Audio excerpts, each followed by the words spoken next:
ஒரு பழமையான கிராமத்தில் கும்பேஸ்வரன் என்ற சிற்பி இருந்தார். அவர் அமைதியான, அறிவான கலை நிபுணராக விளங்கினார். அவரது சிற்ப வேலைகள் பொன்னில் சிற்பம் செய்தது போல் அழகாக இருக்கும்.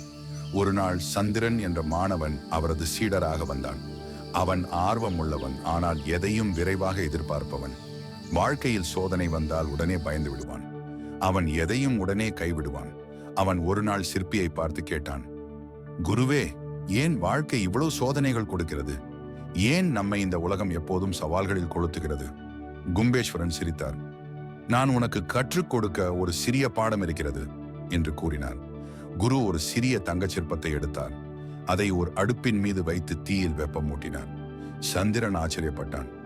குருவே, ஏன் அந்த அழகான தங்கத்தை எரியவிட்டீர்கள்? அது அழிந்துவிடும். குரு அமைதியாக கூறினார், சோதனை என்றால் அழிவா அல்லது உயர்வா?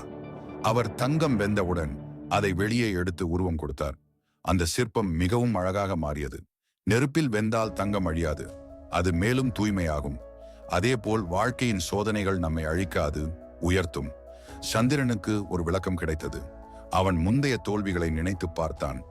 அவன் எதை கைவிட்டானோ அங்கே பல பாடங்கள் இருந்தன. அவன் எங்கு முயற்சியை கைவிட்டானோ அங்கேதான் வளர்ந்திருக்க வேண்டும். அந்த நொடியிலிருந்து சந்திரன் வாழ்வை புதிதாக பார்க்க தொடங்கினான். சோதனைகள் அழிவு அல்ல, அது மேம்பாட்டுக்கான வழி. சில வருடங்களில் அவன் சிறந்த சிற்பியாக மாறினான். வாழ்க்கையில் வரும் எல்லா சவால்களையும் அர்ப்பணிப்புடன் எதிர்கொண்டான். வாழ்க்கையில் சோதனைகள் வந்தால் அதனை உயர்வாக பாருங்கள். தங்கம் நெருப்பில் வெந்தால் மேலும் தூய்மையாகும். நம்முடைய வாழ்வும் அப்படித்தான். நாம் சந்திக்கும் கஷ்டங்கள் நம்மை இன்னும் வலுவாக மாற்றும். இந்த கதையில் உங்களுக்கு பிடித்தது என்ன? உங்கள் வாழ்க்கையில் சந்தித்த ஒரு சோதனையை எப்படி கடந்து வந்தீர்கள்? கருத்துக்களை பகிருங்கள். இந்த கதையை யாராவது கேட்டால் பயன் பெறுவார்கள் என்று நினைக்கிறீங்களா? இந்த வீடியோவை லைக் செய்யுங்கள்.